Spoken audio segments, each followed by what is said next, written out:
Yes, so our first question is on transport, which is aimed at Alex Wilson for the Liberal Democrats. Despite years of pushing public transport and more active travel infrastructure, car use is still the preferred mode of transport, with passenger journeys on buses and coaches falling 13% between 2019 and 2020 compared to the previous years. Although electrification of vehicles is part of the solution, it does not obviate the need for other more affordable and equitable transport options, or for big reductions in overall road traffic, especially in cities like Cardiff. Do you agree a more radical approach is needed to encourage a modal shift away from the car? And assuming this is a no-brainer, do you agree that the only long-term sustainable answer is to reduce car ownership and use? And if so, how would you deliver this? So, Alex Wilson. Thank you. Yes, I do believe a radical approach is needed. Yeah, I was thinking about this the other day and thinking about what positives that we might be able to take from living with COVID restrictions. And I think it's that many people have reconnected with their local community and with what that community has to offer. People are walking and cycling to parks, etc. This combined with the increase of home shopping deliveries and the shift to working from home where possible shows that we can adapt and that we don't have to sacrifice our liberties to help save the planet. The Welsh Liberal Democrats are putting the environmental recovery first by spending £1 billion per year to encourage this lifestyle shift.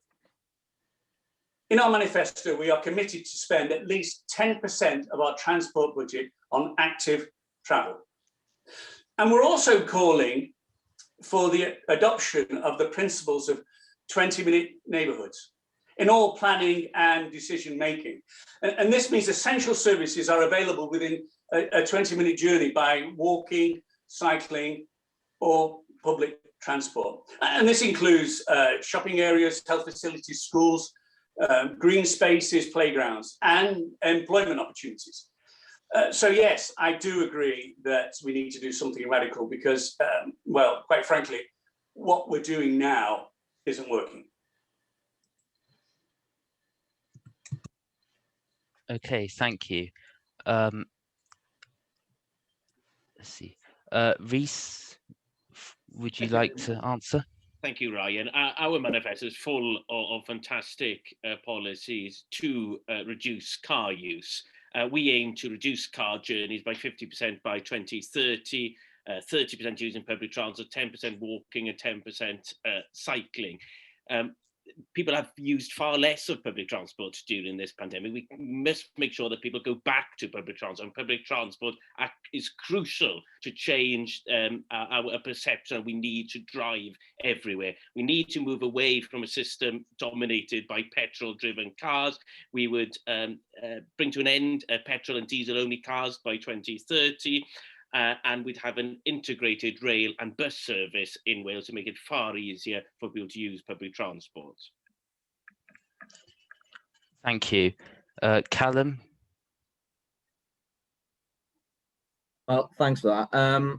First, I just want to say that I think reducing car use is important, and especially will apply in the cities, especially Cardiff, where we're all talking about now a lot.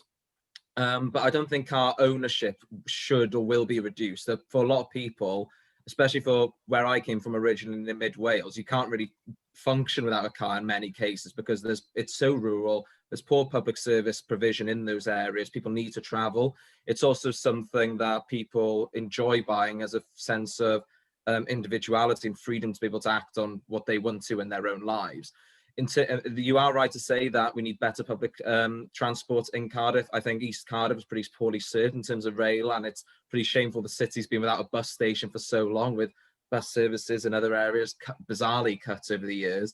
And one of the things in this area that I want to talk about is the Welsh Conservatives will make public transport more affordable for young people specifically, so it's easier for them to access education, training and employment, which is why we have a 16 to 24 green card for free bus travel and discounted rail transport.